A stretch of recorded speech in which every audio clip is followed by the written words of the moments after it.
हरिओम नारायण।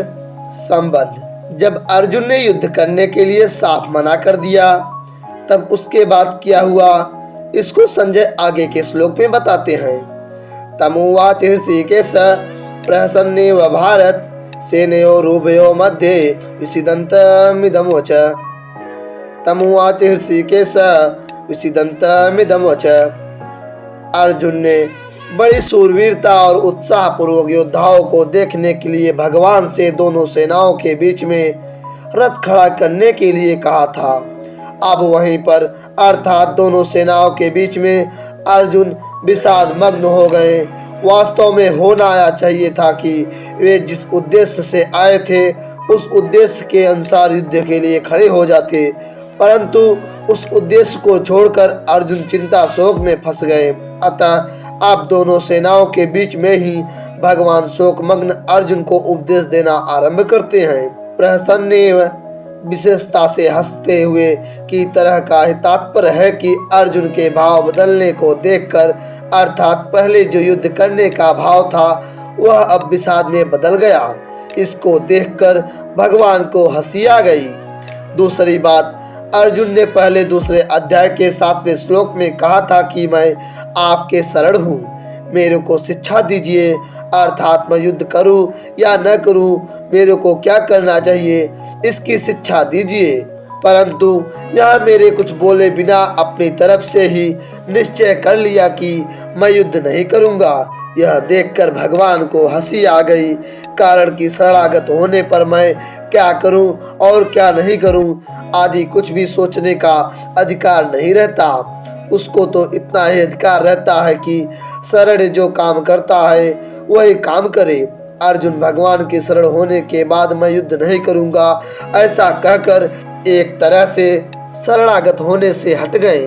इस बात को लेकर भगवान को हंसी आ गई। युग का तात्पर्य है कि जोर से हंसी आने पर भी भगवान मुस्कुराते हुए बोले।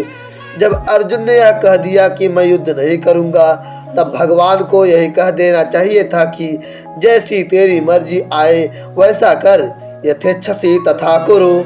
18वें अध्याय के 63वां श्लोक।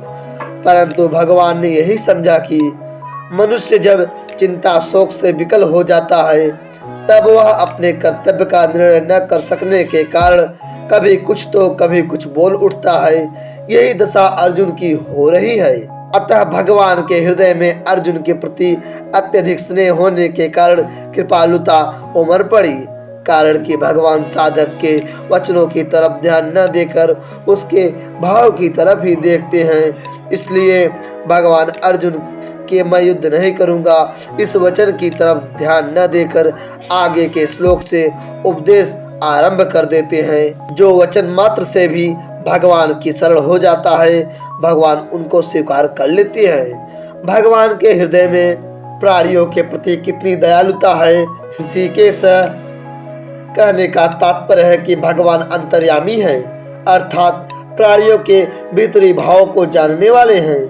भगवान अर्जुन के भीतरी भाव को जानते हैं कि अभी तो कौटुंबिक मोह के वेग के कारण और राज्य मिलने से अपना शोक मिटता न दिखने के कारण यह कह रहा है कि मैं युद्ध नहीं करूंगा। परंतु जब इसको स्वयं चेत होगा तब यह बात ठहरेगी नहीं और मैं जैसा कहूंगा वैसा ही यह करेगा।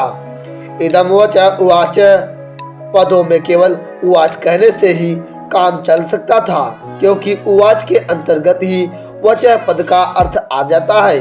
अतः वच पद देना पुनरुक्ति दोष दिखता है, परंतु वास्तव में यह पुनरुक्ति दोष नहीं है, प्रत्युत इसमें एक विशेष भाव भरा हुआ है। अभी आगे के श्लोक से भगवान जिसका रहस्यमय ज्ञान को प्रकट करके उसे सरलता से सुबोध भाषा में समझाते हुए बोलेंगे, उसकी तरफ लक्ष्य करने के लिए यहाँ वचः पद दिया गया है।